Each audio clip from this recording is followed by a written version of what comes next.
ਸਤਨਾਮ ਸ੍ਰੀ ਵਾਹਿਗੁਰੂ ਸਾਹਿਬ ਜੀ।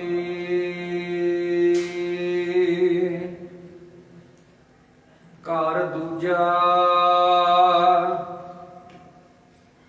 ਜਾਓ ਗੁਰ ਦਿਓ ਤਾ ਮਿਲੈ ਮੁਰਾਰ। ਜਾਓ ਗੁਰ ਦਿਓ ਤਾ ਉਤਰੈ ਪਾਰ। ਜਾਓ ਗੁਰ ਦਿਓ ਤਾ ਬੈਕੁੰਠ ਤਰੈ। ਜਾਓ ਗੁਰ ਦਿਓ ਤਾ ਜੀਵਤ ਮਰੈ। ਜਾਓ ਗੁਰ ਦਿਓ ਤਾ ਮਿਲੈ ਮੁਰਾਰ। ਵਾਹਿਗੁਰੂ ਜੀ ਕਾ ਖਾਲਸਾ ਵਾਹਿਗੁਰੂ ਜੀ ਕੀ ਫਤਿਹ।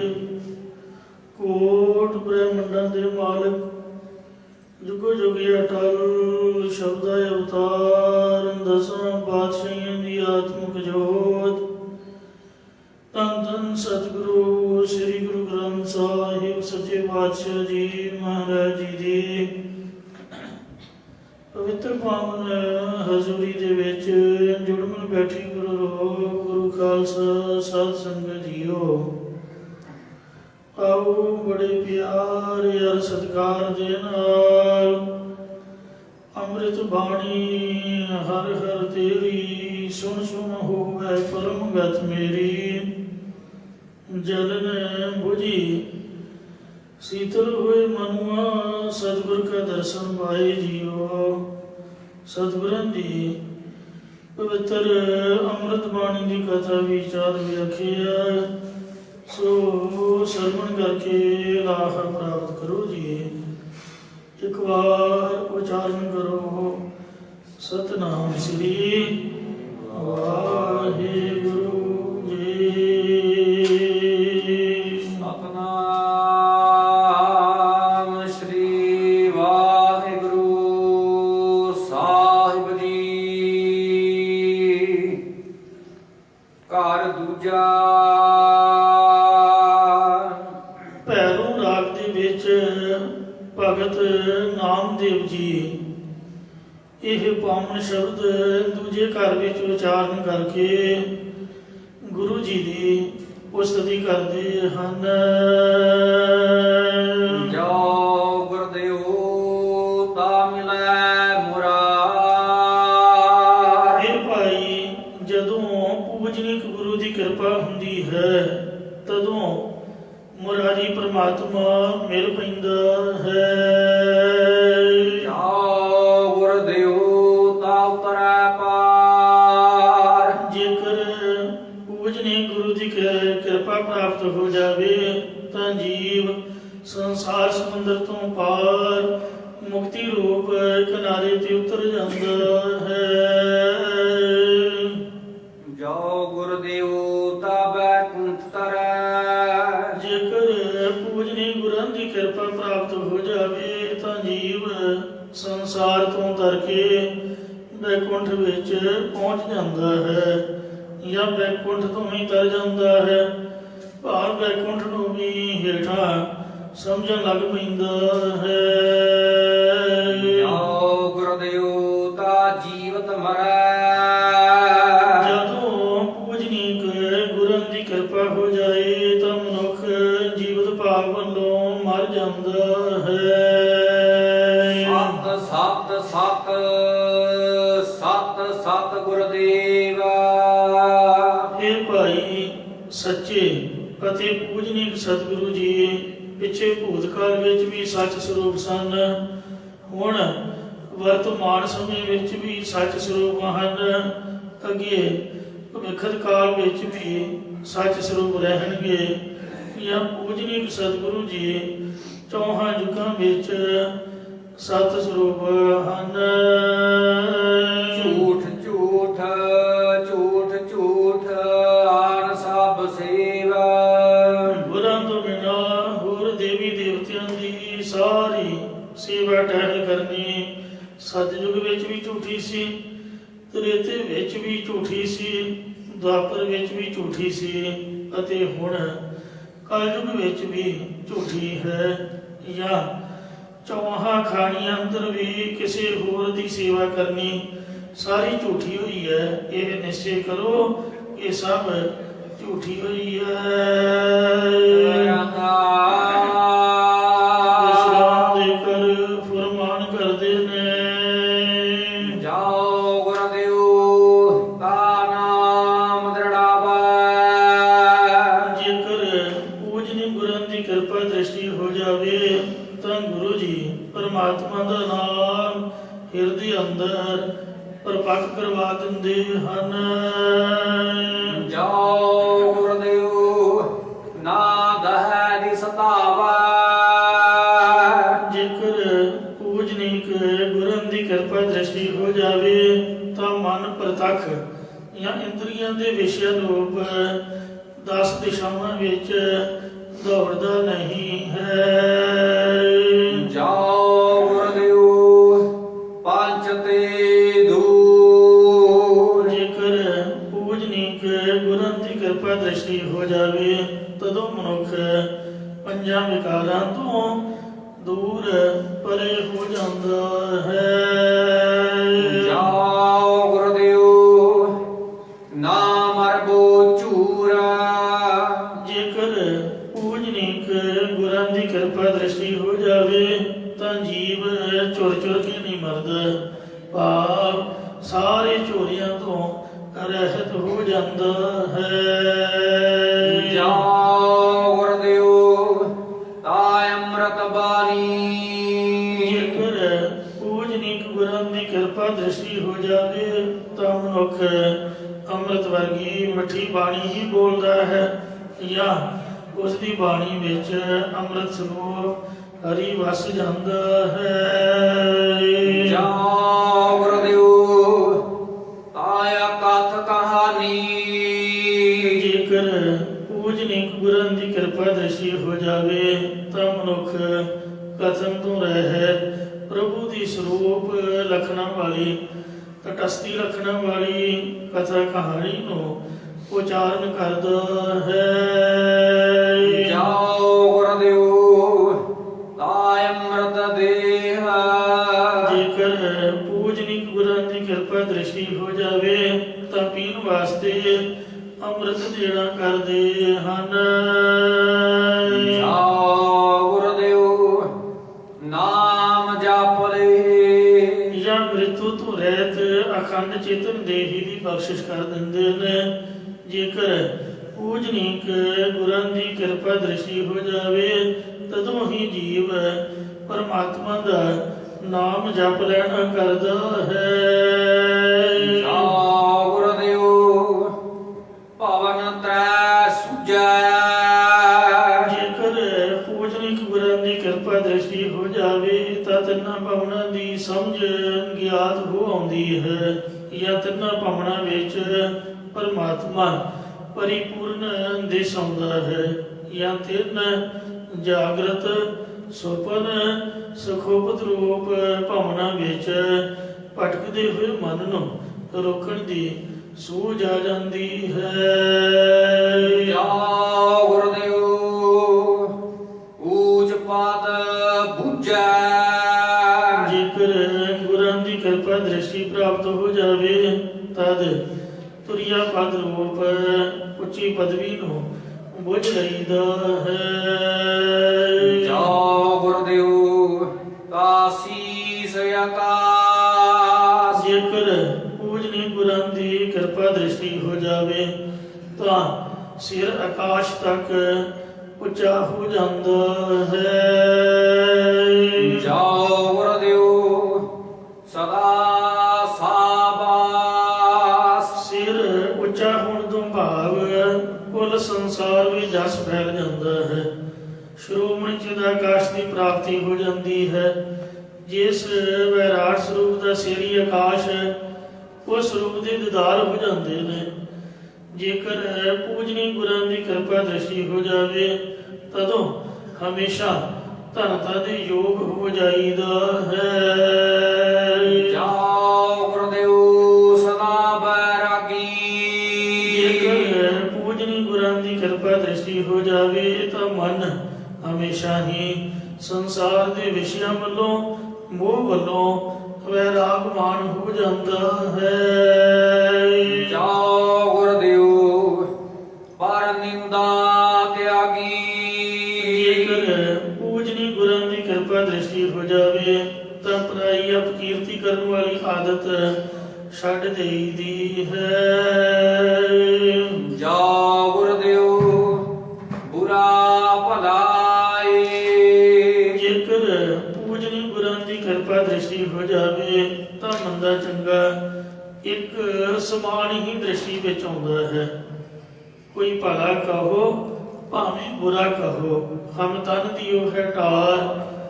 ਸਾਨੂੰ ਵੀ ਕੋਈ ਜੋ ਮਰਜ਼ੀ ਬੋਲੀ ਜਾਏ ਤੇ ਦੂਜੇ ਪ੍ਰਤੀ ਵੀ ਕੋਈ ਭਲੇ ਬੁਰੇ ਦੀ ਭਾਵਨਾ ਨਹੀਂ ਹੈ, ਕਿਉਂਕਿ ਇਹ ਵਾਹਿਗੁਰੂ ਅਕਾਲ ਪੁਰਖ ਪ੍ਰਭੂ ਪਰਮਾਤਮਾ ਦੀ ਕੁਦਰਤ ਹੈ। ਚੰਗੇ ਵੀ ਉਹਦੇ ਨੇ, ਮੰਦੇ ਵੀ ਉਹਦੇ ਹਨ। ਇਸ ਵਾਸਤੇ ਭਾਵੇਂ ਕੋਈ ਬੁਰਾ ਕਹੋ ਜਾਂ ਚੰਗਾ ਕਹੀ ਜਾਵੇ, ਸਾਰੇ ਚ ਪਰਮਾਤਮਾ ਦੀ ਜੋਤ ਹੀ ਦਿਸਦੀ ਹੈ। ਨਾ ਕੋ ਮੂਰਖ ਨਾ ਕੋ ਸਿਆਣਾ, ਵਰਤੈ ਸਭ ਕਿਛ ਤੇਰਾ ਭਾਣਾ। ਕਬੀਰ ਸਭ ਤੇ ਹਮ ਬੁਰੇ, ਹਮ ਤਜ ਭਰੋ ਸਭ ਕੋਏ। ਜੇ ਨੈਸਾ ਕਰ ਬੁਝਿਆ ਗੀਤ ਹਮਾਰਾ ਸੋਏ। ਜਾਓ ਗੁਰਦੇਵ ਲੀਲਾਟ ਹੈ ਲੇਖਾ। ਜੇਕਰ ਪੂਜਨੀ ਗੁਰਾਂ ਦੀ ਕਿਰਪਾ ਦ੍ਰਿਸ਼ਟੀ ਹੋ ਜਾਵੇ ਤਾਂ ਮੱਥੇ ਦੇ ਪੁੱਠੇ ਲੇਖ ਵੀ ਸਿੱਧੇ ਹੋ ਜਾਂਦੇ ਨੇ। ਜਾਂ ਜੇਕਰ ਕਿਸੇ ਉੱਪਰ ਗੁਰਾਂ ਦੀ ਕਿਰਪਾ ਦ੍ਰਿਸ਼ਟੀ ਹੋ ਜਾਵੇ ਤਾਂ ਉਸਦੇ ਅੰਤਰਕਰਨ ਨੂੰ ਮੱਥੇ ਦੇ ਲੇਖ ਉਕੜ ਆਉਂਦੇ ਹਨ। ਇੱਕ ਸੁਦਾਗਰ ਲਾਹੌਰ ਦੇ ਵਿੱਚ ਰਹਿੰਦਾ ਸੀ, ਜੋ ਵਪਾਰ ਕਰਨ ਦੇ ਲਈ ਬਹੁਤ ਦੂਰ ਕਿਸੇ ਟਾਪੂ ਵਿੱਚ ਗਿਆ ਹੋਇਆ ਸੀ। ਇਹ ਸੁਦਾਗਰ ਦੀ ਘਰਵਾਲੀ ਬਹੁਤ ਸੁੰਦਰ ਸਰੂਪ ਵਾਲੀ ਸੀ। ਇੱਕ ਦਿਨ ਇਹ ਕੇਸੀ ਇਸ਼ਨਾਨ ਕਰਕੇ ਘਰ ਦੀ ਛੱਤ ਤੇ ਕੇਸ ਹਰੇ ਕਰ ਰਹੀ ਸੀ। ਇਹਦੇ ਘਰ ਦੇ ਨੇੜੇ ਹੀ ਉੱਥੋਂ ਦੇ ਸੂਬੇਦਾਰ ਦਾ ਮਹਿਲ ਸੀ। ਉਹ ਇਹਦੇ ਸਰੂਪ ਨੂੰ ਵੇਖ ਕੇ ਮੋਹਿਤ ਹੋ ਗਿਆ। ਉਸਨੇ ਆਪਣੇ ਕਾਜੀਆਂ ਮੁਲਾਣੀਆਂ ਨੂੰ ਕਿਹਾ ਕਿ ਮੈਂ ਸੁੰਦਰ ਸਰੂਪ ਵਾਲੀ ਇਸਤਰੀ ਨੂੰ ਆਪਣੀ ਬੇਗਮ ਬਣਾਉਣੀ ਚਾਹੁੰਦਾ। ਤੁਸੀਂ ਆਪਣੇ ਮੰਤਰਾਂ ਜੰਤਰਾਂ ਨਾਲ ਉਹਨੂੰ ਵਸ ਕਰਕੇ ਮੇਰੇ ਕੋਲ ਲਿਆ ਦੇਵੋ। ਤਦੋਂ ਕਾਜੀਆਂ ਨੇ ਮੰਤਰ ਜੰਤਰ ਲੈ ਕੇ ਉਸਦੇ ਪਲੰਗ ਦੇ ਪਾਵਿਆਂ ਹੇਠਾਂ ਦੇ ਦਿੱਤੇ। ਤਦੋਂ ਸੁਦਾਗਰ ਦੀ ਘਰਵਾਲੀ ਦਾ ਮਨ ਫਿਰ ਗਿਆ ਤੇ ਉਹ ਉੱਠ ਕੇ ਨਵਾਬ ਦੇ ਘਰ ਵੱਲ ਨੂੰ ਚੱਲ ਪਈ। ਇਸ ਦੇ ਮੱਥੇ ਉੱਪਰ ਮੁਸਲਮਾਨੀ ਬਣਨ ਦਾ ਲੇਖ ਵੀ ਲਿਖਿਆ ਹੋਇਆ ਸੀ। ਇਉਂ ਆਪਣੇ ਪਤੀ ਨੂੰ ਪਰਦੇਸ਼ ਗਿਆ ਹੋਇਆ ਜਾਣ ਕੇ ਮਨ ਵਿੱਚ ਮੰਦਾ ਸੰਕਲਪ ਕਰਕੇ ਜਦੋਂ ਨਵਾਬ ਦੇ ਘਰ ਵੱਲ ਜਾ ਰਹੀ ਸੀ, ਤਦੋਂ ਰਸਤੇ ਵਿੱਚ ਕਿਲੇ ਦੇ ਨਾਲ ਹੀ ਸੰਤ ਬਸਤੀ ਰਾਮ ਜੀ ਦਾ ਆਸ਼ਰਮ ਸੀਗਾ, ਜੋ ਬਹੁਤ ਹੀ ਭਜਨ ਬੰਦਗੀ ਕਰਨ ਵਾਲੇ ਸਨ।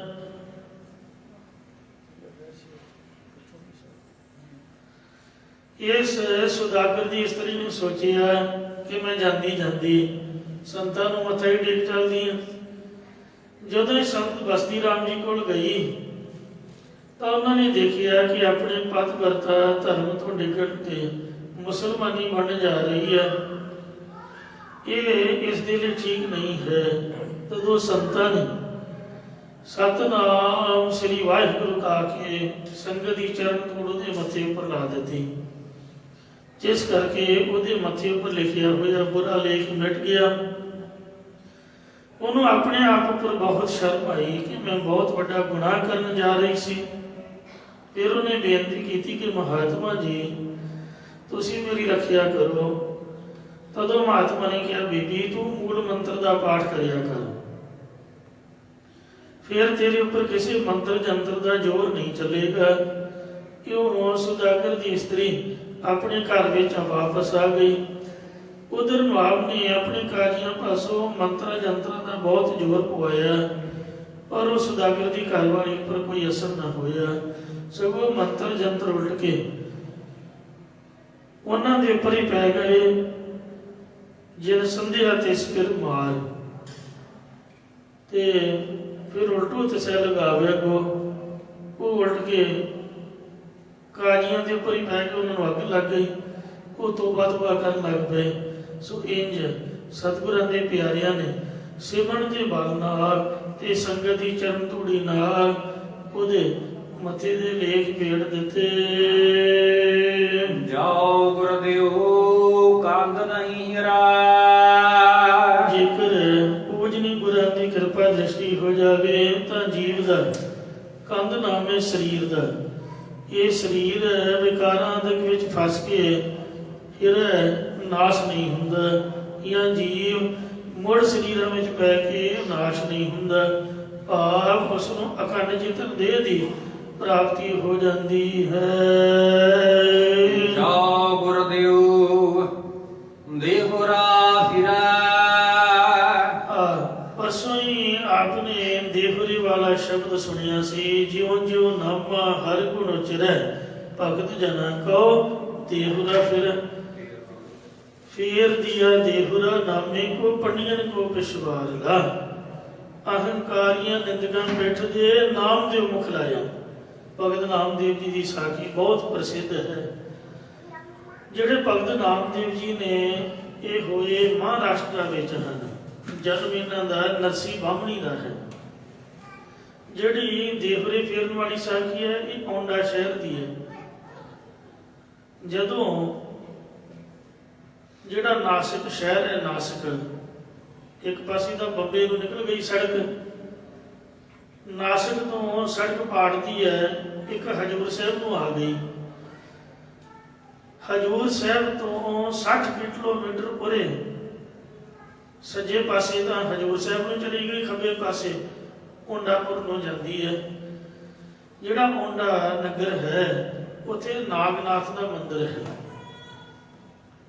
ਸ਼ਿਵ ਜੀ ਦਾ ਮੰਦਿਰ। ਜਿੰਨਾ ਵੀ ਪੱਥਰ ਹੈ ਉਹ ਕਾਲੇ ਰੰਗ ਦਾ ਲੱਗਾ ਹੋਇਆ, ਔਰ ਉਹਦੀਆਂ ਇੰਨੀਆਂ ਕੰਧਾਂ ਜ਼ਬਰਦਸਤ ਨੇ। ਆ ਥੰਮਲੇ 4 ਹੋਣ ਤਾਂ ਏਡੀ ਕੰਧ ਬਣਦੀ ਹੈ। ਔਰ ਪੂਰੇ ਦਾ ਪੂਰਾ ਮੰਦਿਰ ਇੰਜ ਜਿਸ ਤਰ੍ਹਾਂ ਮਾਡਲ ਰੱਖਿਆ ਹੁੰਦਾ, ਉਹਦੇ ਥੱਲੇ ਨੀਹਾਂ ਨਹੀਂ ਹਨ, ਘੁੰਮਿਆ ਹੋਇਆ ਜਾਪਦਾ। ਤੇ ਉਹਦਾ ਜਿਹੜਾ ਮੰਦਿਰ ਦਾ ਮੂੰਹ ਹੈ ਦੱਖਣ ਵਾਲੇ ਪਾਸੇ ਹੈ। ਵਾਹਿਗੁਰੂ ਦੱਖਣ ਵਾਲੇ ਪਾਸੇ ਦਾ ਸਾਰੇ ਮੰਦਿਰਾਂ ਦਾ ਮੂੰਹ ਹੁੰਦਾ, ਉਹ ਮਹਾਰਾਜ ਨੇ ਘੁਮਾ ਕੇ ਉਲਟੇ ਪਾਸੇ ਕੀਤਾ ਹੋਇਆ ਹੈ। ਇਹ ਸਾਖੀ ਉੱਥੋਂ ਦੇ ਛੋਟੇ ਛੋਟੇ ਬੱਚੇ ਜਦੋਂ ਸੰਗਤਾਂ ਦੇ ਕੋਲੋਂ ਉਹ ਮੰਗਦੇ ਨੇ ਤਾਂ ਇਹ ਸਾਖੀ ਸੁਣਾਉਂਦੇ ਨੇ। ਇਉਂ ਜਦ ਗੁਰਾਂ ਦੀ ਕਿਰਪਾ ਦ੍ਰਿਸ਼ਟੀ ਹੁੰਦੀ ਹੈ ਤਾਂ ਸਾਡੇ ਲਈ ਮੰਦਿਰ ਫਿਰ ਗਿਆ ਸੀ, ਘੁੰਮ ਗਿਆ ਸੀ। ਜਾ ਗੁਰਦੇਵ ਤਾ ਛਾਪਰ ਛਾਈ। ਜਦੋਂ ਗੁਰਾਂ ਦੀ ਕਿਰਪਾ ਦ੍ਰਿਸ਼ਟੀ ਹੋਈ ਤਾਂ ਹੀ ਪਰਮਾਤਮਾ ਨੇ ਆਪ ਕਾਰੀਗਰ ਬਣ ਕੇ ਸਾਡੇ ਲਈ ਛਪਰੀ ਬੰਨ੍ਹ ਦਿੱਤੀ, ਜਾਂ ਬ੍ਰਹਮ ਵਿਦਿਆ ਰੂਪੀ ਛਪਰੀ ਸ਼ਹਾਦਤੀ ਬਣਾ ਦਿੱਤੀ। ਹੋਇਆ ਇੰਜ ਕਿ ਭਗਤ ਨਾਮਦੇਵ ਜੀ ਯਾਤਰਾ ਕਰਨ ਚਲੇ ਗਏ। ਛੋਟੀ ਜਿਹੀ ਝੌਂਪੜੀ ਸੀਗੀ, ਕਿਸੇ ਸ਼ਾਹੂਕਾਰ ਦਾ ਮਕਾਨ ਬਣ ਰਿਹਾ ਸੀ, ਕੋਠੀ ਬਣ ਰਹੀ ਸੀ। ਮਿਸਤਰੀ ਵੀ ਪੁੱਠੀ ਸਲਾਹ ਦਿੰਦੇ ਨੇ। ਮਿਸਤਰੀ ਨੇ ਆਖਿਆ, ਸ਼ਾਹੂਕਾਰ ਜੀ ਆ ਜਿਹੜੀ ਝੌਂਪੜੀ ਹੈ ਜੇ ਢੱਠ ਜਾਵੇ ਇਹ ਜਗ੍ਹਾ ਆਪਾਂ ਤੁਹਾਡੇ ਘਰ ਨਾਲ ਮੇਲ ਦਈਏ ਤਾਂ ਵਧੀਆ, 4 ਨੁਕਰਾਂ ਵਾਲੀ ਜਗ੍ਹਾ ਚੌਰਸ ਜੀ ਬਣ ਜਾਏਗੀ। ਸ਼ਾਹੂਕਾਰ ਨੇ ਸੋਚਿਆ ਕਿ ਨਾਮਦੇਵ ਗਰੀਬ ਬੰਦਾ ਹੈ। ਗਰੀਬ ਬੰਦਾ ਪਹਿਲੀ ਗੱਲ ਤਾਂ ਬੋਲਦਾ ਹੀ ਨਹੀਂ। ਜੇ ਉਹ ਬੋਲੇਗਾ ਤੇ ਵੱਧ ਤੋਂ ਵੱਧ ਇਹੀ ਕਹੂਗਾ ਕਿ ਮੇਰੀ ਜਗ੍ਹਾ ਤੁਸੀਂ ਰਲਾ ਕਿਉਂ ਲਈ ਆ, ਮੈਂ ਕਿਸੇ ਹੋਰ ਪਾਸੇ ਜਗ੍ਹਾ ਦੇ ਦਿਆਂਗਾ। ਭਗਤ ਨਾਮਦੇਵ ਜੀ ਆਏ, ਛਪਰੀ ਨਹੀਂ ਵੇਖੀ, ਢੱਠੀ ਹੋਈ ਹੈ। ਸ਼ਾਹੂਕਾਰ ਦੀ ਖੋਟੀ ਨੀਅਤ ਭਗਤ ਜੀ ਨੂੰ ਪਤਾ ਚੱਲੀ। ਸ਼ਾਹੂਕਾਰ ਦੇ ਪ੍ਰਥਾਏ ਭਗਤ ਜੀ ਨੇ ਸ਼ਬਦ ਉਚਾਰਿਆ, ਗਹਿਰੀ ਕਰਕੇ ਨੀਮ ਖੁਦਾਈ। ਉਪਰ ਮੰਡਪ ਛਾਏ, ਮਾਰ ਕੰਡੇ ਤੇ ਕੋ ਅਦਕਾਈ, ਜਿਨ ਤ੍ਰਿਣ ਤਰ ਮੂੰਡ ਬੁਲਾਏ। ਇਨਸਾਨ ਸਾਰੀ ਉਮਰ ਤਾਂ ਪਹਿਲਾਂ ਕੰਮ ਕਰਦਾ ਮਰ ਜਾਂਦਾ, 60 ਸਾਲਾਂ ਤੋਂ ਬਾਅਦ ਮਾੜੇ ਮੋਟੇ ਪੈਸੇ ਹੱਥ 'ਚ ਆਉਂਦੇ, ਕਰਦਿਆਂ ਕਰਾਉਂਦਿਆਂ 70 ਸਾਲ ਹੋ ਜਾਂਦੇ। ਉਮਰ ਬੰਦੇ ਦੀ ਕਿਤੇ ਕਿੰਨੀ ਕੁ ਹੈ, ਕਦੀ ਕਰੋਨਾ ਆ ਗਿਆ, ਕਦੀ ਡੇਂਗੂ ਆ ਗਿਆ, ਸਰੀਰ ਤਾਂ ਪਹਿਲਾਂ ਹੀ ਡਿੱਗੇ ਪਏ ਨੇ, ਇਹ ਬਿਮਾਰੀਆਂ ਹੀ ਨਹੀਂ ਛੱਡਦੀਆਂ। ਰੱਬ ਦੀ ਕੁਦਰਤ ਬੜੀ ਬੇਅੰਤ ਹੈ। ਅਕਬਰ ਬਾਦਸ਼ਾਹ ਦਾ ਇੱਕ ਰਾਗੀ ਸੀਗਾ ਤਾਨਸੈਨ, ਇਹਦੀ ਬੜੀ ਪ੍ਰਸਿੱਧੀ ਬੜੀ ਮਸ਼ਹੂਰੀ ਹੈ। ਕਹਿੰਦੇ ਜਦ ਮਰਨ ਲੱਗਾ ਤਾਂ ਇਹਦੇ ਸੇਵਕਾਂ ਨੇ, ਇਹਦੇ ਚੇਲਿਆਂ ਨੇ ਆਖਿਆ ਕਿ ਉਸਤਾਦ ਜੀ ਤੁਸੀਂ ਬਹੁਤ ਗੁਣੀ ਬੰਦੇ ਹੋ, ਹੁਣ ਚੜ੍ਹਾਈ ਕਰਨ ਲੱਗੇ ਹੋ, ਕੋਈ ਉਪਦੇਸ਼ ਦਿਓ, ਕੋਈ ਅੰਤਮ ਸਿੱਖਿਆ ਦਿਓ ਜੋ ਸਾਡੀ ਜ਼ਿੰਦਗੀ ਵਿੱਚ ਕੰਮ ਆਵੇ, ਕਿਉਂਕਿ ਤੁਸੀਂ ਰਾਗ ਵਿਦਿਆ ਨੂੰ ਸਿੱਧ ਕੀਤਾ ਹੋਇਆ ਹੈ। ਤਾਂ ਤਾਨਸੈਨ ਕਹਿਣ ਲੱਗਾ, ਇਹ ਪਿਆਰਿਓ, ਤੁਸੀਂ ਰਾਗ ਵਿਦਿਆ ਨੂੰ ਸਿੱਧ ਕਰਨ ਦੀ ਗੱਲ ਆਖਦੇ ਹੋ, ਵਿਦਿਆ ਕਦੀ ਵੀ ਮੁੱਕਦੀ ਨਹੀਂ ਹੈ, ਭਾਵੇਂ ਸਾਰੀ ਉਮਰ ਪੜ੍ਹਦੇ ਰਹੋ। ਮਹਾਰਾਜ ਦੀ ਕੁਦਰਤ ਦਾ ਕੋਈ ਅੰਤ ਨਹੀਂ, ਕਿਹੜੇ ਪਾਸੇ ਮਰਜ਼ੀ ਤੁਰ ਪਾਓ। ਮੈਂ ਵਿਦਿਆ ਨੂੰ, ਰਾਗ ਵਿਦਿਆ ਨੂੰ ਸਿੱਧ ਕੀ ਕਰਨਾ, ਮੈਂ ਤਾਂ ਸਾਰੀ ਉਮਰ ਸਾਜ਼ ਹੀ ਸੁਰ ਕਰਦਾ ਰਿਹਾ। ਤਾਂ ਕਈ ਵਾਰ ਟਾਈਮ ਉਹਨਾਂ ਕੋਲ ਹੁੰਦਾ ਤੇ ਰਾਗੇ ਠੁੱਕ ਠੁੱਕ ਠਾ ਠਾ, ਠੁੱਕ ਠੁੱਕ ਠਾ ਠਾ, ਸਪੀਕਰ ਅੱਗੇ ਬੰਦਾ ਪਹਿਲਾਂ ਆਪਦੇ ਸੁਰ ਕਰਕੇ ਆਵਾਜ਼ੇ ਤੇ ਜੋੜੀ, ਸੰਗਤ 'ਚ ਡਿਸਟਰਬੈਂਸ ਹੁੰਦੀ ਹੈ। ਅੱਜ ਜਵੱਦੀ ਕਲਾਂ ਵਾਲੇ ਮਹਾਂਪੁਰਖਾਂ ਨੇ ਕੀਰਤਨ ਦਰਬਾਰ ਕੀਤਾ ਸੀਗਾ, ਤੇ ਉਹ ਕਹਿੰਦੇ ਵੀ ਆਪ ਦੇ ਜਿਹੜੇ ਸਾਜ਼ ਨੇ ਪਹਿਲਾਂ ਹੀ ਸੁਰ ਕਰਕੇ ਰੱਖੋ, ਸਟੇਜ ਤੇ ਚੜ੍ਹ ਕੇ ਬਸ ਪਰਫਾਰਮੈਂਸ ਦੇਣੀ ਹੈ। ਤਾਂ ਇਸ ਤਰ੍ਹਾਂ ਸਾਜ਼ ਸੁਰ ਕਰਨੇ ਦੇ ਬੜਾ ਟਾਈਮ ਲੱਗਦਾ, ਕਿਉਂਕਿ ਤਿੰਨੇ ਇਕੱਠੇ ਬੈਠਦੇ ਨੇ, ਉਹ ਸਟੇਜ ਤੇ ਬੈਠਣਗੇ, ਫਿਰ ਤਿੰਨਾਂ ਦੀ ਮਿਲਤ ਜਦੋਂ ਮਿਲਦੀ ਹੈ 5 7 10 ਮਿੰਟ, ਜਿਹੜੇ ਢਾਡੀ ਨੇ ਇਹਨਾਂ ਦਾ ਟਾਈਮ ਤਾਂ ਹੀ 2-2 ਘੰਟੇ ਹੁੰਦਾ।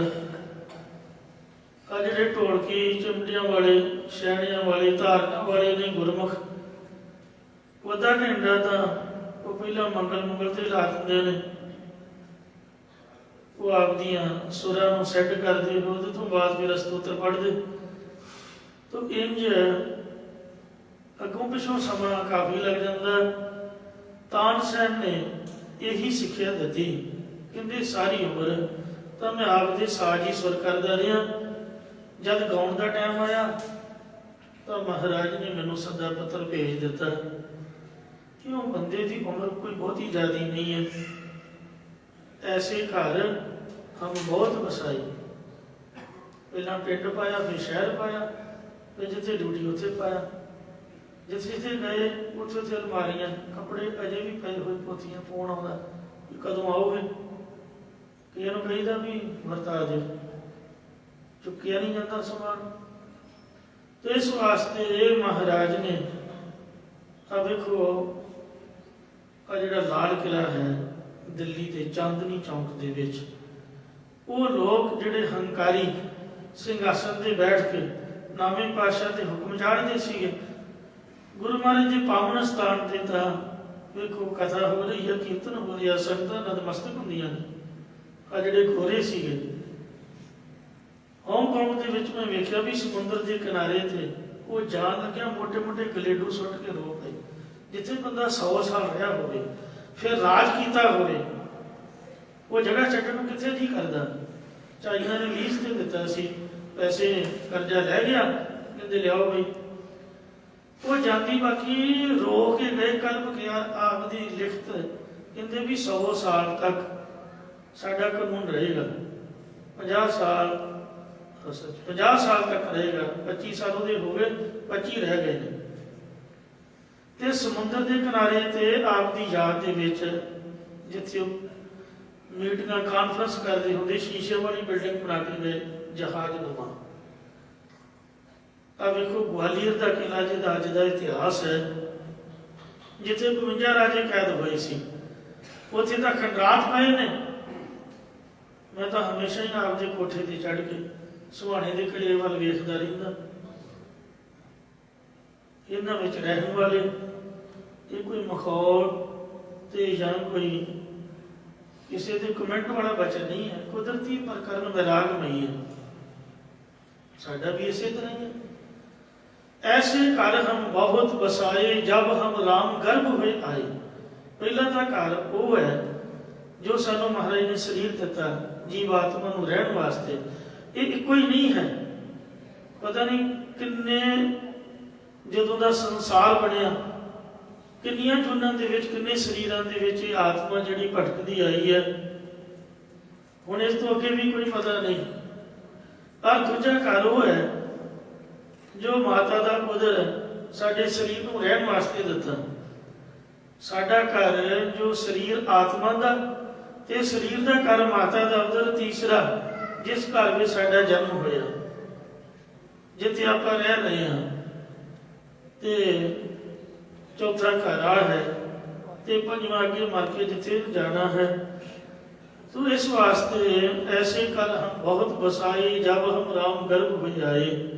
बंदे की उम्र बहुती लंबी नहीं है, जिन्ने चलो घर घुर बना सुख लैन का टाइम आता तो भी आ बैडरूम है, आ स्टोर है, फलाना टिमकड़ा, उन्हें चलो महाराज बुलावा भेज दिंदा। फिर कोई घर के अंदर नहीं वड़ दिंदा, बाहर खुली जगह से 2-4 मिनट रख के ਵੱਧ ਤੋਂ ਵੱਧ 2-4 ਘੰਟੇ ਰੱਖ ਲੈਣਗੇ। ਕਿਸੇ ਨੂੰ ਡੀਕਣਾ ਇੱਕ ਦਿਨ ਰੱਖ ਲੈਣਗੇ। ਬੈਡਰੂਮ ਤਾਂ ਕਿਸੇ ਕੰਮ ਨਹੀਂ ਆਏ, ਸੇਜਾ ਕਿਸੇ ਵੀ ਕੰਮ ਨਹੀਂ। ਉਹ ਤਾਂ ਬਲੌਂਗੀ ਸਟੇਸ਼ਨ ਤੇ ਲੱਕੜਾਂ ਪਹਿਲਾਂ ਹੀ ਜਮ੍ਹਾਂ ਹਨ। ਲੱਕੜਾਂ ਦੀ ਸੇਜਾ ਤੇ ਸੌਣਾ ਪੈਂਦਾ, ਭਾਵੇਂ ਕੋਈ ਅਮੀਰ ਤੇ ਭਾਵੇਂ ਗਰੀਬ ਹੈ।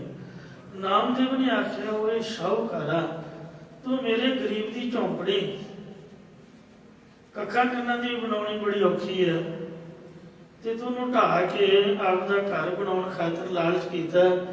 ਗਹਿਰੀ ਕਰਕੇ ਨੀਮ ਖੁਦਾਈ ਉੱਪਰ ਮੰਡਪ ਛਾਏ, ਮਾਰ ਕੰਡੇ ਤੇ ਕੋ ਅਧਕਾਈ। ਮਾਰ ਕੰਡਾ ਲਿਖੀ ਹੋਇਆ ਸਤਿਯੁਗ ਦੇ ਵਿੱਚ। ਸਤਿਯੁਗ ਦੇ ਬੰਦੇ ਦੀ ਉਮਰ 1 ਲੱਖ ਵਰ੍ਹੇ ਦੀ ਮੰਨੀ ਗਈ ਹੈ। ਭਾਈ ਗੁਰਦਾਸ ਜੀ ਨੇ ਲਿਖਿਆ ਲੱਖ ਵਰ੍ਹਿਆਂ ਦੀ ਆਰਜਾ, ਪਰ ਕੋਠੇ ਕੋਟ ਨਾ ਮੰਡਪ ਸਾਜਿਓ। ਸਾਰੇ ਤਪਸਵੀ ਹੁੰਦੇ ਸੀ, ਧਰਮੀ ਹੁੰਦੇ ਸੀ। ਕੋਠੇ ਕਾਠੇ ਨਹੀਂ ਸੀ ਬਣਾਉਂਦੇ ਹੁੰਦੇ। ਕੋਠੇ ਹੁੰਦੇ ਨੇ ਕੱਚੇ, ਮਕਾਨ ਹੁੰਦੇ ਨੇ ਪੱਕੀ ਇੱਟ ਵਾਲੇ, ਤੇ ਕੋਠੀਆਂ ਸਾਡੀਆਂ ਜਿਹੜੀਆਂ ਹੁਣ ਆਪਾਂ ਬਣਾ ਰਹੇ ਹਾਂ। ਤਾਂ ਇਸ ਵਾਸਤੇ ਹਵੇਲੀਆਂ ਘਰਾਂ ਤੋਂ ਬਾਹਰ ਸੰਦ ਸੁੰਦ ਰੱਖਣ ਵਾਸਤੇ ਖੁੱਲੀ ਜਗ੍ਹਾ, ਟਰੈਕਟਰ ਟਰਾਲੀ ਵਾਸਤੇ, ਗੱਡੇ ਵਾਸਤੇ, ਡੰਗਰਾਂ ਵਾਸਤੇ 2 ਹਾਸਨੀਆਂ, ਚੌਹਾਸਨੀਆਂ, ਚੌਬਾਰੇ ਆਦਿ। ਮਾਰ ਕੰਡਾ ਲਿਖੀ ਉਹਦੀ ਸਮਝੋ ਲੱਖ ਵਰ੍ਹਿਆਂ ਦੀ ਉਮਰ ਸੀ ਤੇ ਉਹਨੇ ਕੋਈ ਆਪ ਦਾ ਕੋਠਾ ਨਹੀਂ ਬਣਾਇਆ। ਦਰਖਤ ਦੇ ਹੇਠਾਂ ਬੈਠਾ ਸੀਗਾ। ਉਹ ਦਰਖਤ ਕਾਫੀ ਵਿਸਤਾਰ ਵਾਲਾ ਸੀਗਾ। ਉਹਦੇ ਉੱਪਰ ਉਹਨੇ ਮਾੜੇ ਮੋਟੇ ਕੱਖ ਕੁੱਖ ਜਿਹੇ ਪਾਏ ਹੋਏ ਸੀ। ਮੀਂਹ ਹਨੇਰੀ ਤੋਂ ਥੋੜਾ ਬਹੁਤਾ ਬਚਾਅ ਹੋ ਜਾਂਦਾ ਸੀਗਾ। ਦਰਖਤ ਦੇ ਨੀਚੇ ਬੈਠ ਕੇ ਚੌਂਕੜਾ ਮਾਰ ਕੇ ਧਰਮ ਕਮਾਉਂਦੇ, ਰੱਬ ਰੱਬ ਕਰਦੇ ਸਾਰੀ ਜ਼ਿੰਦਗੀ ਉਹਨੇ ਗੁਜ਼ਾਰ ਦਿੱਤੀ। ਸਾਡੀ ਜ਼ਿੰਦਗੀ ਵੱਧ ਤੋਂ ਵੱਧ 60 ਸਾਲ ਨਹੀਂ ਤਾਂ 80, 100 ਸਾਲ ਤਾਂ ਕੋਈ ਪੁਰਾਣਾ ਬਜ਼ੁਰਗ ਭਾਗਾਂ ਵਾਲਾ ਹੀ ਜਿਉਂਦਾ। ਅੱਜ ਕੱਲ੍ਹ ਦੇ ਮੁੰਡੇ ਆ ਜਿਹੜੇ ਚਿੱਟੇ ਚੁੱਟੇ ਵਾਲੇ ਦਾ ਇਹ ਤਾਂ ਝੱਟ ਹੀ ਚੜ੍ਹਦੀ ਕਲਾ ਹੋ ਜਾਂਦੀ ਹੈ। ਇਸ ਵਾਸਤੇ ਘਰ ਕੋਈ ਕਿਸੇ ਕੰਮ ਨਹੀਂ ਆਉਂਦੇ ਬੰਦੇ ਦੇ। ਕਹਿੰਦੇ ਮਾਰ ਕੰਡੇ ਤੇ ਕੋ ਅਧਕਾਈ ਜਿਨ ਤ੍ਰਿਣ ਧਰ ਮੂੰਡ ਬੁਲਾਏ। ਹਮਰੋ ਕਰਤਾ ਰਾਮ ਸਨੇਹੀ ਕਾਹੇ ਰੇ ਨਰ ਗਰਭ ਕਰਤ ਹੋ ਬਿਨ ਸਜਾਏ ਝੂਠੀ ਦੇਹ। ਐ ਮਨੁੱਖਾ ਤੂੰ ਕਾਹਦੇ ਲਈ ਹੰਕਾਰ ਕਰਦਾ? ਤੇਰੀ ਜਿਹੜੀ ਇਹ ਦੇਹ ਹੈ ਝੂਠੀ ਹੈ ਔਰ ਨਾਸ਼ ਹੋ ਜਾਣ ਵਾਲੀ ਹੈ। ਲੋਕ ਕਮੈਂਟ ਕਰਦੇ ਨੇ ਕਿ ਤੁਸੀਂ ਨੀਂਹ ਪੁੱਟੀ ਹੈ, ਆਰਕੀਟੈਕਟ ਕਿਹੜਾ ਰੱਖਿਆ, ਪਿੱਲਰ ਕੱਢੇ ਨੇ ਕਾਹਦੇ ਲਈ? ਵੀ ਜਦੋਂ ਤੂਫਾਨ ਆਊਗਾ, ਜੇ ਬਿਲਡਿੰਗ ਡਿੱਗ ਪਈ ਫਿਰ ਬੰਦਾ ਪੁੱਛੇ ਵੀ ਤੁਸੀਂ ਰੱਬ ਹੋ, ਭਗਵਾਨ ਹੋ? ਮਹਾਰਾਜ ਦੀ ਬਾਣੀ ਤਾਂ ਕਹਿੰਦੀ ਹੈ ਕਿ ਆਪੇ ਥੰਮੇ ਸੱਚਾ ਸੋਈ। ਉਹ ਵਾਹਿਗੁਰੂ ਦਾ ਹੀ ਆਸਰਾ। ਧਰਤੀ ਨੂੰ ਕਹਿੰਦੇ ਕਿਹੜੇ ਆਰਕੀਟੈਕਟ ਨੇ ਥੱਲੇ ਉਹ ਸਰੀਆ ਸੁਰੀਆ ਵਿਛਾ ਕੇ ਤੇ ਪਿੱਲਰ ਦਿੱਤੇ ਹੋਏ? ਦੱਸੋ, ਪਾਣੀ ਦੇ ਉੱਪਰ ਹੀ ਤੈਰ ਰਹੀ ਹੈ।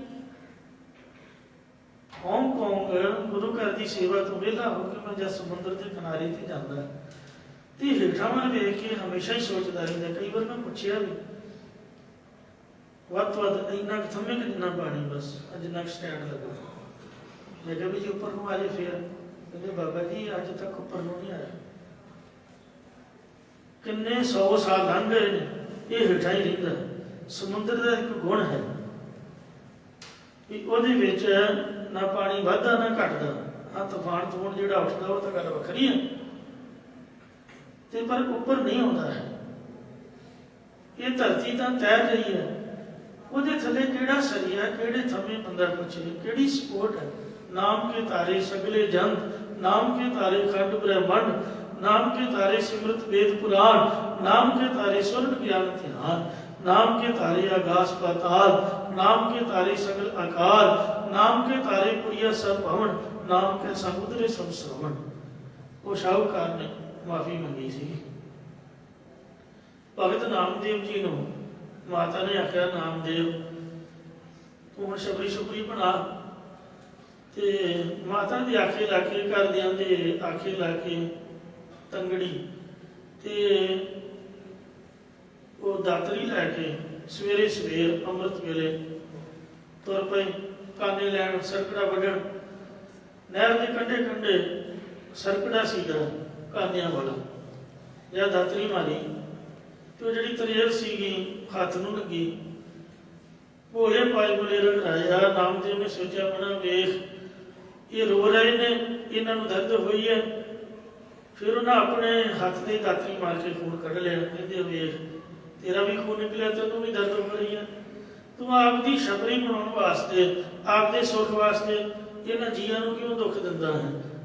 क्योंकि जेते दाने आन के जिया बाज ना कोए, जिहड़ी उत कुछ खानी है ये ही सारे बूटे आते हैं, इहदे सारे जीव हैं। उत्थे ही बैठ के चौंकड़ा मार लिया, रब रब करन लग पे, सारी दिहाड़ी लंघ गई। मर ने सोचा भी कमला साज घरदियां ने भेजिया कि छपरी बनाने लई काने लै गया, ये इत्थे ही चौंकड़ा मार के बह गया। हुण मैनूं कुछ करना पऊगा। देवते लए गड्ढे के उपर सारा छपरी वाला समान रखिया, टांगे मींगे जे जिस तरह छपरी बनाउंदे ने, ते वो बहुत सोहनी छपरी बना के ते महाराज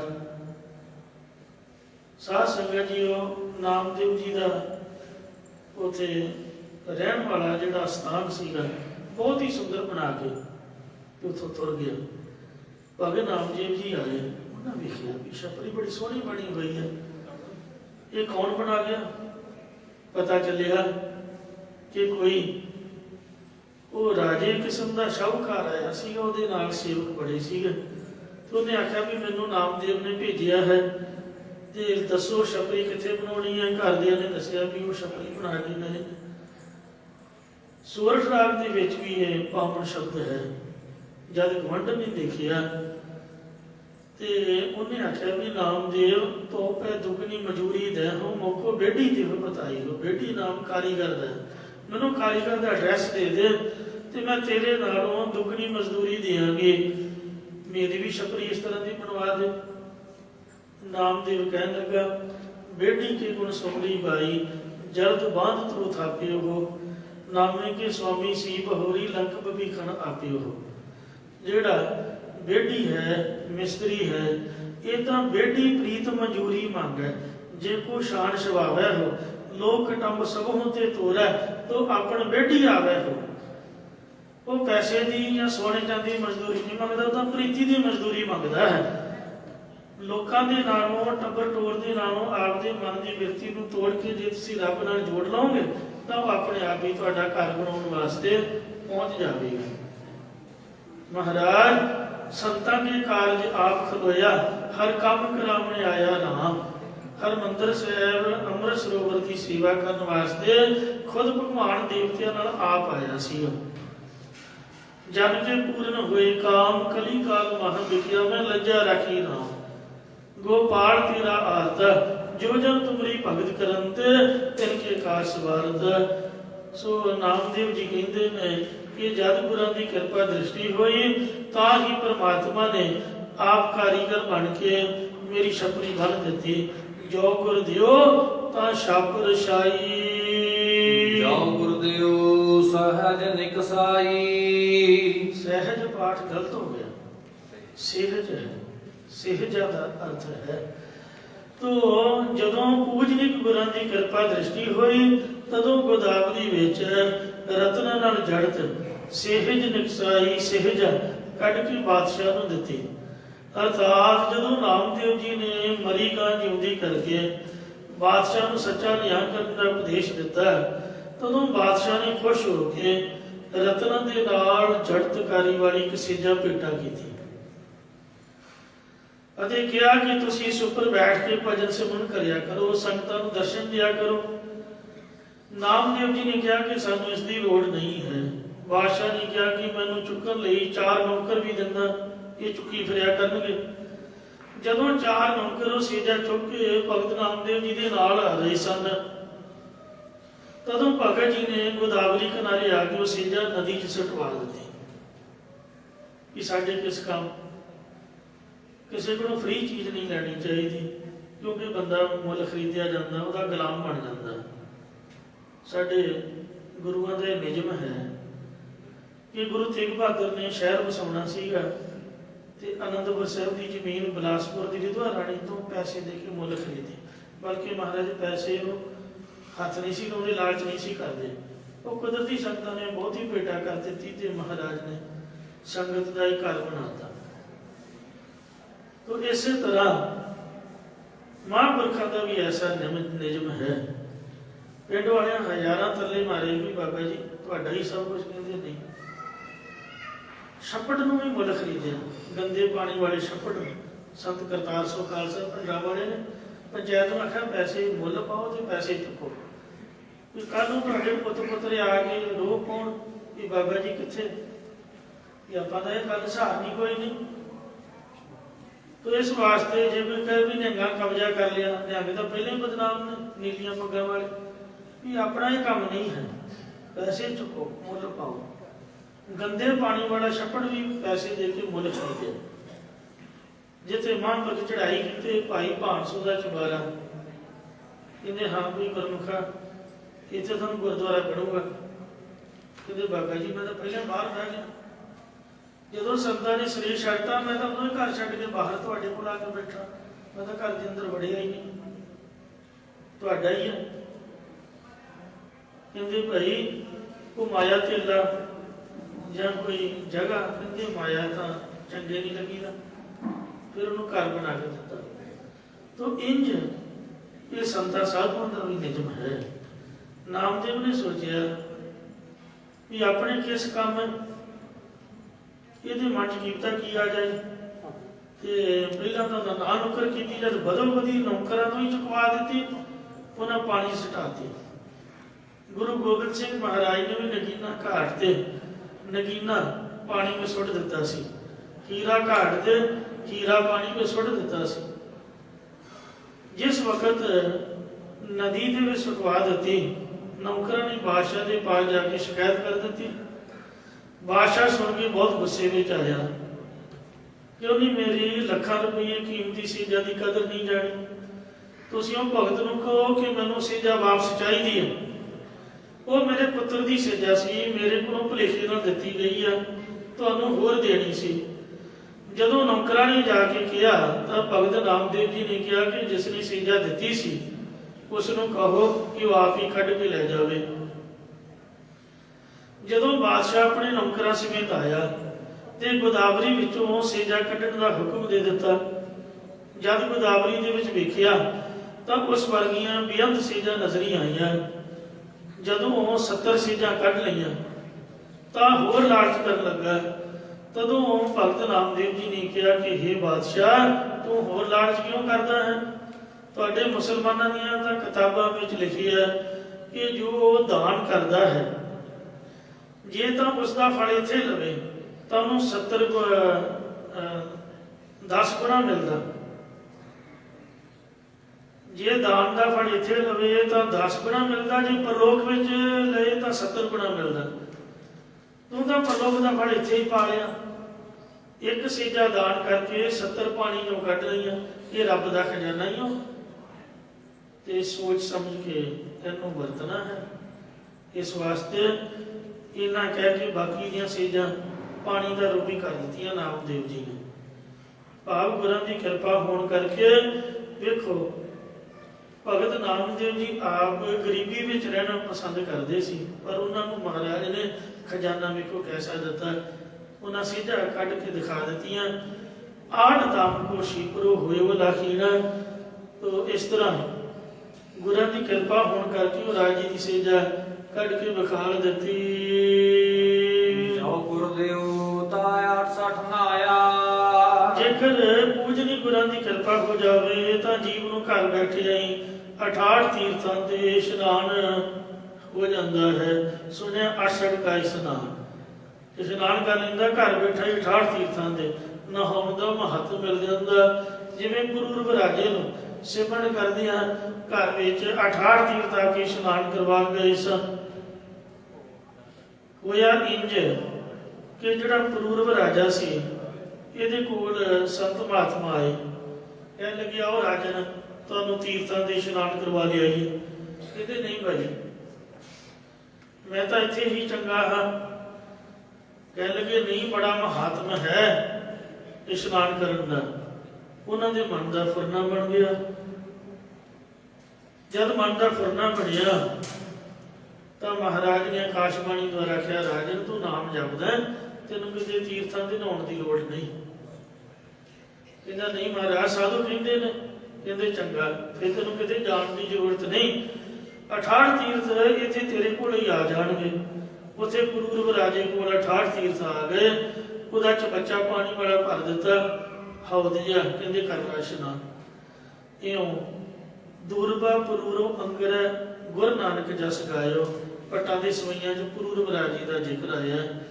ਇਉਂ ਉਹਦਾ ਇਸ਼ਨਾਨ ਕਰਵਾਇਆ ਸੀਗਾ। ਇਸੇ ਤਰ੍ਹਾਂ ਜਿਹੜਾ ਜੈਤਾ ਸੇਠ ਪਟਨੇ ਸ਼ਹਿਰ ਦਾ,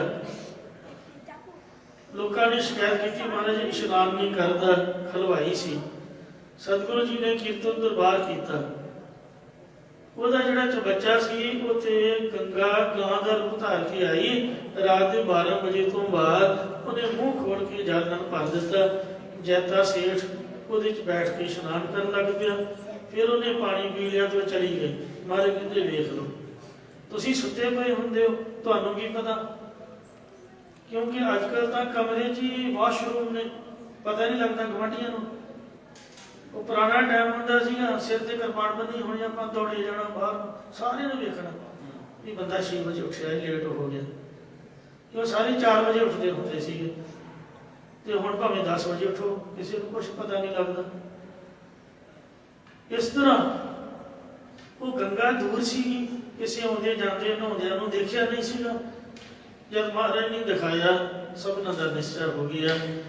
ਇਉਂ ਪਾਤਸ਼ਾਹ ਕਹਿੰਦੇ ਜੋ ਗੁਰ ਦਿਓ ਤਾਂ 68 ਨਾ ਆਇਆ। ਜੇ ਗੁਰੂ ਦੀ ਕਿਰਪਾ ਹੋ ਜਾਏ ਤਾਂ 68 ਤੀਰਥਾਂ ਦੇ ਇਸ਼ਨਾਨ ਹੁੰਦਾ ਹੈ। ਜੋ ਗੁਰਦੇਵ ਤਨ ਚੱਕਰ ਲਗਾਇਆ।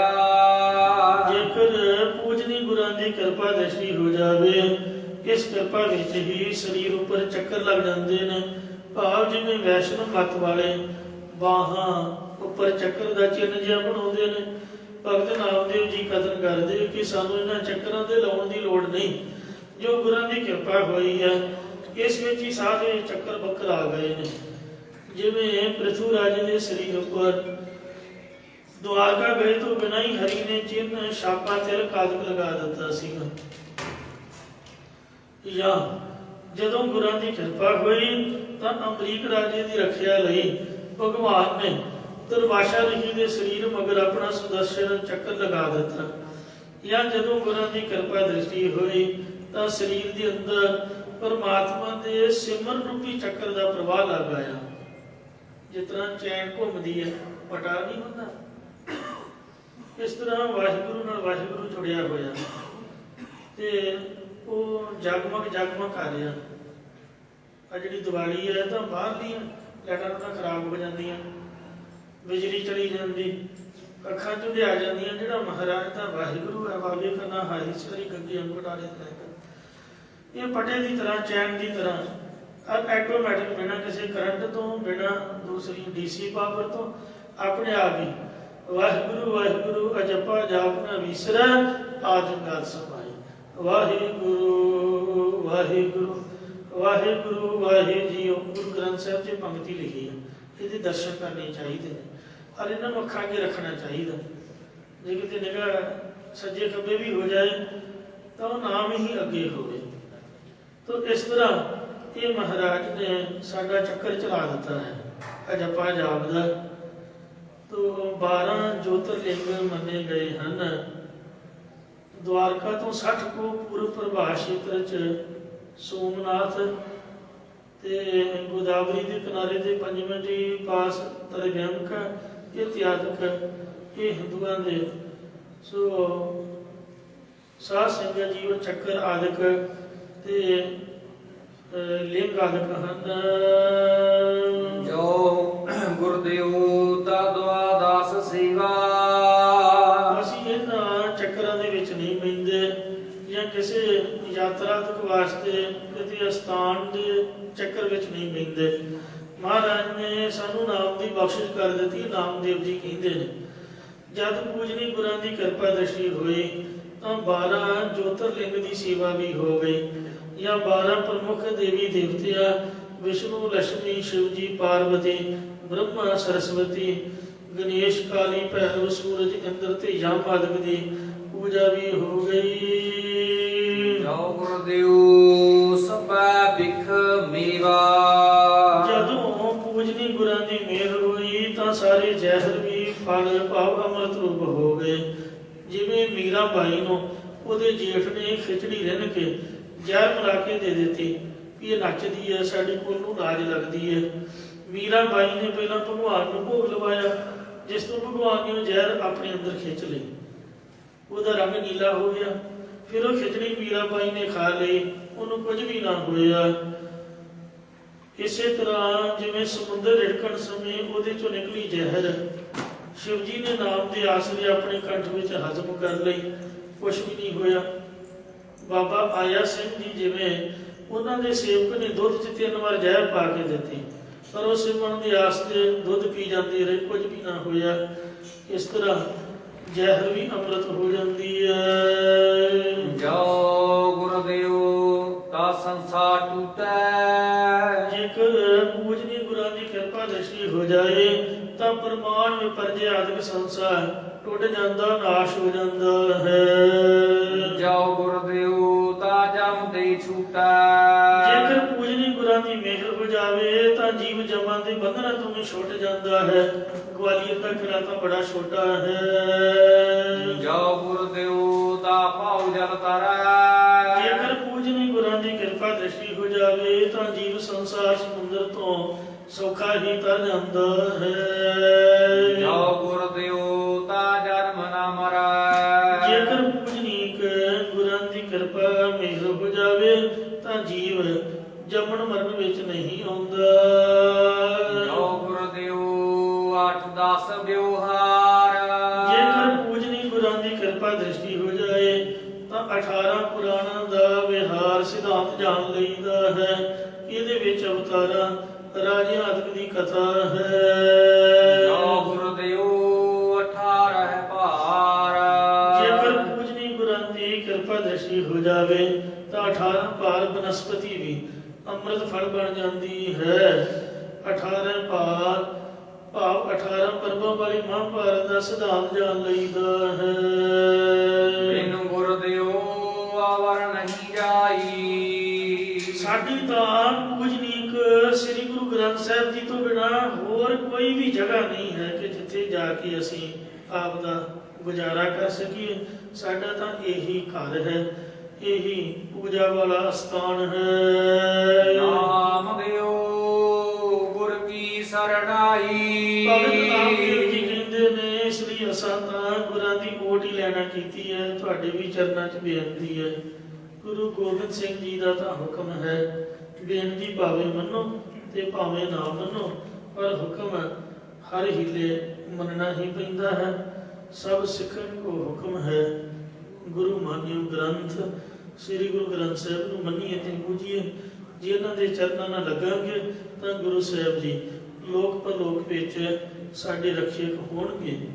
ਜਿਵੇਂ ਅੱਜ ਦੀਪਾਵਲੀ, ਦੀਵਿਆਂ ਦੀ ਲੜੀ, ਜਿੱਥੋਂ ਦੀਵਾਲੀ ਅੱਖਰ ਬਣਿਆ, ਗੁਰਮਤਿ ਦੇ ਵਿੱਚ ਬੰਦੀ ਛੋੜ ਦਿਵਸ ਨਾਮ ਨਾਲ ਜਾਣਿਆ ਜਾਂਦਾ ਹੈ।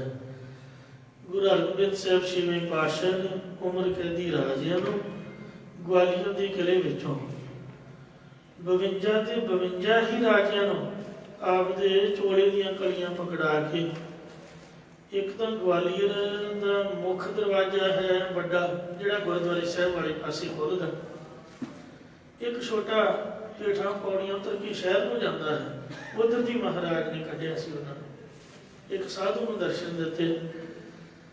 ਆ ਜਿਹੜਾ ਸਰਕਾਰੀ ਖਜ਼ਾਨੇ ਵਿੱਚੋਂ 500 ਰੁਪਇਆ ਆਉਂਦਾ ਸੀਗਾ, ਉਹ ਮਹਾਰਾਜ ਨੇ ਇੱਕ ਵੀ ਅੰਨਾ ਆਪਦੇ ਲਈ ਨਹੀਂ ਵਰਤਿਆ, ਸਭ ਲੰਗਰ ਦੇ ਵਿੱਚ ਉਹਨਾਂ ਰਾਜਿਆਂ ਨੂੰ ਖਿਲਾ ਦਿੱਤਾ। ਭਾਈ ਪੁਰਾਣਾ ਤੇ ਭਾਈ ਜੇਠਾ ਜੀ ਲੋਹਾਰ ਦੇ ਕੋਲ ਲੋਹਾ ਕੁੱਟ ਕੇ ਗੁਰੂ ਸਾਹਿਬ ਦਾ ਪ੍ਰਸ਼ਾਦਾ ਬਣਾਉਂਦੇ ਹੁੰਦੇ, ਬਾਕੀ ਸਭ ਕੜਾ ਪ੍ਰਸ਼ਾਦ ਤੇ ਬਸਤਰ ਆਦਿਕ ਰਾਜਿਆਂ ਦੇ ਗੁਜ਼ਾਰੇ ਵਾਸਤੇ ਹੀ ਪੈਸੇ ਖਰਚਦੇ। ਮਹਾਰਾਜ ਨੇ ਉਹਨਾਂ ਨੂੰ ਰਿਹਾ ਕਰਵਾਇਆ, ਜਹਾਂਗੀਰ ਦੇ ਸਾਹਮਣੇ ਪੇਸ਼ ਕੀਤਾ, ਉਹਦੇ ਕੋਲੋਂ ਈਨ ਬਣਵਾਈ, ਉਹਨੇ ਵੀ ਸਰੋਪੇ ਦਿੱਤੇ। ਫਿਰ ਗੁਰੂ ਸਾਹਿਬ ਨੇ ਆਪ ਹੀ ਉਹਨਾਂ ਨੂੰ ਇੱਕ ਇੱਕ ਘੋੜਾ ਤੇ ਕਾਫੀ ਪੈਸੇ ਉਹਨਾਂ ਨੂੰ ਦਿੱਤੇ ਮਹਾਰਾਜ ਨੇ। ਜਿੱਥੇ ਗੁਰਦੁਆਰਾ ਮਜਨੂ ਦਾ ਟਿੱਲਾ ਹੈ, ਇੱਥੇ ਬਾਬਾ ਬੁੱਢਾ ਸਾਹਿਬ ਜੀ ਗੁਰੂ ਸਾਹਿਬ ਜੀ ਦੀ ਯਾਦ ਦੇ ਵਿੱਚ ਮਹਾਰਾਜ ਦੇ ਘੋੜਿਆਂ ਨੂੰ ਚਾਰਦੇ ਹੁੰਦੇ। ਇੱਥੋਂ ਵੀ ਰਾਜਿਆਂ ਨੂੰ ਸਰੋਪੇ ਦੇ ਕੇ ਤੋਰਿਆ ਸੀਗਾ। ਫਿਰ ਚੰਦੂ ਦੇ ਨੱਕ 'ਚ ਨਕੇਲ ਪਾ ਕੇ ਮਹਾਰਾਜ ਤਰਨਤਾਰਨ ਸਾਹਿਬ ਮੰਜੀ ਸਾਹਿਬ ਬਣਿਆ ਹੋਇਆ, ਜਿੱਥੇ ਚੰਦੂ ਲਿਆਂਦਾ। ਫਿਰ ਅੰਮ੍ਰਿਤਸਰ ਸਾਹਿਬ ਆਏ, ਜਿਨ੍ਹਾਂ ਦੀ ਯਾਦ ਵਿੱਚ ਦੀਵਾਲੀ ਮਨਾਈ ਗਈ। ਅੱਗੇ ਫਿਰ ਲਾਹੌਰ ਗਏ ਤੇ ਉੱਥੇ ਟਕਾ ਮੰਗਾ ਕੇ ਚੰਦੂ ਨੂੰ ਬੜੀ ਬੁਰੀ ਮੌਤੇ ਮਰਵਾਇਆ। ਅੱਗੇ ਬਾਦਸ਼ਾਹ ਕਸ਼ਮੀਰ ਨੂੰ ਚਲਾ ਗਿਆ। ਉਹਨੇ ਕਿਹਾ ਸੀ ਮਹਾਰਾਜ ਮੈਨੂੰ ਬਖਸ਼ ਲਓ, ਮੈਂ ਤੁਹਾਡੇ ਪਿਤਾ ਜੀ ਨੂੰ ਸ਼ਹੀਦ ਕੀਤਾ, ਐਸੀ ਕਸੂਰ ਮੇਰਾ ਨਹੀਂ, ਚੰਦੂ ਤੁਹਾਨੂੰ ਫੜਾ ਦਿੱਤਾ। ਕਹਿੰਦੇ ਸਾਡੀ ਮਾਂ ਨੂੰ ਪੁੱਛ ਲਾ, ਮਾਤਾ ਗੰਗਾ ਜੀ ਨੇ ਉਹਨੂੰ ਬਖਸ਼ਿਆ ਨਹੀਂ ਸੀ। ਫਿਰ ਉਧਰ ਜੰਮੂ ਕਸ਼ਮੀਰ ਵਾਲੀ ਮੁੜ ਗਿਆ। ਗੁਰੂ ਜੀ ਲਾਹੌਰ ਤੋਂ ਵਾਪਸ ਆ ਗਏ ਸੰਗਤਾਂ ਨੂੰ ਦਰਸ਼ਨ ਦੇ ਕੇ। ਇਹ ਅੱਜ ਦਾ ਇਤਿਹਾਸ ਹੈ ਬੰਦੀ ਛੋੜ ਦਿਵਸ ਦਾ। ਇੱਕ ਦੂਸਰਾ ਭਾਈ ਮਨੀ ਸਿੰਘ ਸਾਹਿਬ ਦਾ ਕੱਲ੍ਹ ਵੀ ਮੈਂ ਸਰਵਣ ਕਰਵਾਇਆ ਸੀਗਾ। ਇਹ 2.5 ਲੱਖ ਰੁਪਏ ਦਾ ਜੁਰਮਾਨਾ ਪਾ ਕੇ ਇਸ ਬਹਾਨੇ ਨਾਲ ਭਾਈ ਸਾਹਿਬ ਨੂੰ ਗ੍ਰਿਫਤਾਰ ਕਰਕੇ ਉਹਨਾਂ ਦਾ ਬੰਦ ਕੱਟ ਕੇ ਲਾਹੌਰ ਦੇ ਨਕਾਸ਼ ਚੌਂਕ ਦੇ ਵਿੱਚ ਸ਼ਹੀਦ ਕੀਤਾ ਗਿਆ। ਪਰ ਬਲਿਹਾਰ ਜਾਈਏ, ਸੁਖਮਨੀ ਸੁਖ ਅੰਮ੍ਰਿਤ ਪ੍ਰਭ ਨਾਮ ਭਗਤ ਨਾ ਕੈ ਮਨ ਵਿਸਰਾਮ। ਸੁਖਮਨੀ ਸਾਹਿਬ ਦਾ ਪਾਠ ਕਰਦੇ ਆ, ਭਾਈ ਸਾਹਿਬ ਨੇ ਆਪ ਦਾ ਬੰਦ ਕਹਿ ਕੇ ਕਟਵਾਇਆ, ਅਰਖੇੜੇ ਮੱਥੇ ਸ਼ਹੀਦੀ ਪਾਈ। ਉਹ ਜਿਹੜਾ ਸ਼ਹੀਦੀ ਦਾ ਇਤਿਹਾਸ ਹੈ, ਉਹ ਅੱਜ ਦੀਵਾਲੀ ਵਾਲੇ ਜੋੜ ਮੇਲੇ ਨਾਲ ਵੀ ਜੁੜਦਾ ਹੈ। ਅੱਜ ਦੇ ਦਿਨ ਦਾ ਹੀ ਬਹਾਨਾ ਬਣਿਆ ਸੀਗਾ, ਕਿਉਂਕਿ ਅੱਜ ਚੜਾਵਾ ਚੜ੍ਹਨਾ ਸੀਗਾ ਤੇ ਭਾਈ ਸਾਹਿਬ ਕਹਿਣ ਲੱਗੇ ਤੁਸੀਂ ਘੇਰਾ ਪਾੜਿਆ ਤੇ ਸਿੰਘ ਆਏ ਕੋਈ ਨਹੀਂ, ਤੁਹਾਡੀ ਨੀਤ ਬਦਨੀਤ ਹੋ ਗਈ। ਜਦ ਤੁਸੀਂ ਮੇਲਾ ਹੀ ਨਹੀਂ ਲੱਗਣ ਦਿੱਤਾ ਤਾਂ ਫਿਰ ਚੜਾਵਾ ਕਾਹਦਾ ਦਈਏ। ਸੰਗਤ ਨੇ ਕਿਹਾ ਵੀ ਪੈਸੇ ਇਕੱਠੇ ਕਰ ਵੀ ਲੈ, ਆ ਵੀ ਗਏ ਵੀ ਭਾਈ ਸਾਹਿਬ ਇਹਨਾਂ ਦੇ ਮੱਥੇ ਮਾਰੋ, 2.5 ਲੱਖ ਰੁਪਏ ਦਾ ਕੀ ਹੈ, ਤੁਸੀਂ ਬਚਣੇ ਚਾਹੀਦੇ। ਕਹਿੰਦੇ ਨੇ ਤਨ ਗੰਦਗੀ ਦੀ ਕੋਠੜੀ, ਹਰ ਹੀਰਿਆਂ ਦੀ ਖਾਣ, ਜੇ ਸਿਰ ਦਿੱਤਿਆਂ ਹਲ ਮਿਲੈ ਤੋ ਵੀ ਸਸਤੋ ਜਾਣ। ਸੰਗਤ ਦੀ ਮਾਇਆ ਗੁਰਦੁਆਰੇ ਹੀ ਸੋਭਦੀ ਹੈ। ਆਪਾਂ ਇਹਨਾਂ ਤੁਰਕਾਂ ਨੂੰ ਨਹੀਂ ਦੇਣਾ, ਕੋਈ ਨਹੀਂ, ਮੈਂ ਆਪ ਦੀ ਕੁਰਬਾਨੀ ਦਿੰਦਾ। ਸੋ ਨਾ ਸ਼ਹੀਦਾਂ ਨੂੰ, ਸ਼ਹੀਦਾਂ ਦੇ ਅਸਥਾਨ ਦੇ ਬੰਦੀ ਛੋੜ ਦਿਵਸ ਵਾਲੇ ਦਿਨ ਕੋਟੀ ਪ੍ਰਣਾਮ ਹੈ। ਔਰ ਜੋ ਦੀਪਮਾਲਾ ਗੁਰੂ ਹਰਗੋਬਿੰਦ ਸਾਹਿਬ ਜੀ ਦੇ ਆਗਮਨ ਦੀ ਖੁਸ਼ੀ ਵਿੱਚ ਹੋਈ, ਸੋ ਸਭ ਨੂੰ ਮੁਬਾਰਕਬਾਦ। ਔਰ ਗੁਰੂ ਸਾਹਿਬ ਕਿਰਪਾ ਕਰ ਸਾਨੂੰ ਵੀ ਮੋਹ ਮਾਇਆ ਦੀ ਬੰਦੀ ਤੋਂ ਖਲਾਸੀ ਕਰ, ਬੰਦ ਖਲਾਸੀ ਭਾਣਾ ਹੋਏ। ਮਹਾਰਾਜ ਦੇ ਹੁਕਮ ਦੇ ਵਿੱਚ ਸਾਡੇ ਤੇ ਵੀ ਕਿਰਪਾ ਹੋਵੇ, ਉਹਨਾਂ ਚੁੱਕਾ ਖਿਮਾ ਕਰਨੀਆਂ ਨੇ, ਅੱਗੇ ਤੋਂ ਸਮਤ ਬਖਸ਼ਣੀ। ਗੁਰਦੇਵ ਅਵਰ ਨਹੀਂ ਜਾਈ, ਨਾਮ ਦਿਓ ਗੁਰ ਕੀ ਸਰਣਾਈ। ਵਾਹਿਗੁਰੂ ਜੀ ਕਾ ਖਾਲਸਾ, ਵਾਹਿਗੁਰੂ ਜੀ ਕੀ ਫਤਿਹ। ਰਾਮ ਕਲੀ